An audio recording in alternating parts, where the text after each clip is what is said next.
Hello and welcome to HM TV digital.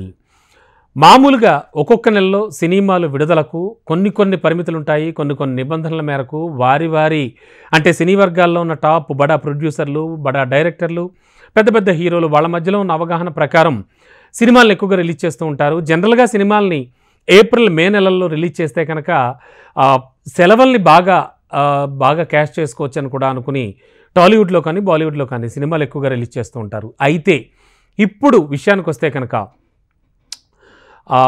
టాలీవుడ్లో ఒకరైనటువంటి biggest Indian star Prabhas నటిస్తున్నటువంటి Salaar movie September 28న విడుదల కావాల్సి ఉండగా కొన్ని కారణాల వలన అది వాయిదా పడిందని తెలుస్తోంది. మేకర్స్ హాంబులే ఫిల్మ్స్ వాళ్ళు దీనిపై నుంచి అఫీషియల్ కన్ఫర్మేషన్ అయితే రావాల్సి ఉంది. దీంతో ఒక్కసారిగా చాలా సినిమాల రిలీజుల సమీకరణాలు అన్నీ కూడా మారిపోయాయని చెప్పచ్చు. సెప్టెంబర్ నెలలో మనం ఇప్పుడు చెప్పుకోబోయే వార్త అదే. ఇక అదే రోజున యువనటుడు కిరణ్ అబ్బవరం నటిస్తున్న రూల్స్ రంజన్ కానీ, స్కంద మూవీ రిలీజులు కానీ ఆయా సినిమాల మేకర్స్ ప్రకటనలు ఇచ్చేశారు. అలాగే వీటితో పాటు జూనియర్ ఎన్టీఆర్ బావమరిది అయినటువంటి నార్ని నితిన్, అలాగే సంగీత్ శోభన్, రామ్ నితిన్, శ్రీ గౌరీ ప్రియారెడ్డి, అవంతిక సునీల్ కుమార్ నటించిన యూత్ఫుల్ ఎంటర్టైనర్ మ్యాడ్ ఇదే రోజున రిలీజ్ అవుతోంది. ఇక శ్రీకాంత్ అడ్డాల తెరకెక్కిస్తున్న పెద్ద కాపు 1 సెప్టెంబర్ 29న రిలీజ్ కానుంది. వీటితో పాటు pan Indian movie the vaccine war September 28న విడుదలవుతోంది. మొత్తంగా అయితే సెప్టెంబర్ ఎండింగ్లో వరుసగా ఈ మూవీస్ అన్నీ కూడా రిలీజ్లతో ఆడియన్స్కి సినిమా పండగ అని తెలుస్తోంది. సాధారణంగా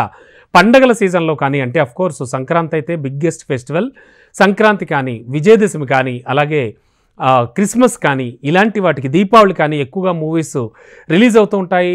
and movie makers and movie directors కూడా ఎక్కువగా వేసవి సెలవులను కూడా టార్గెట్ చేస్తూ ఉంటారు. అలాగే ఇప్పుడు ఈ సెప్టెంబర్ నెలలో ఎప్పుడైతే సలార్ మూవీ పోస్ట్పోన్ అయిందని తెలిసిందో ఈ మూవీలన్నీ కూడా సెప్టెంబర్ ఫెస్టివల్గా వచ్చేబోతున్నాయి.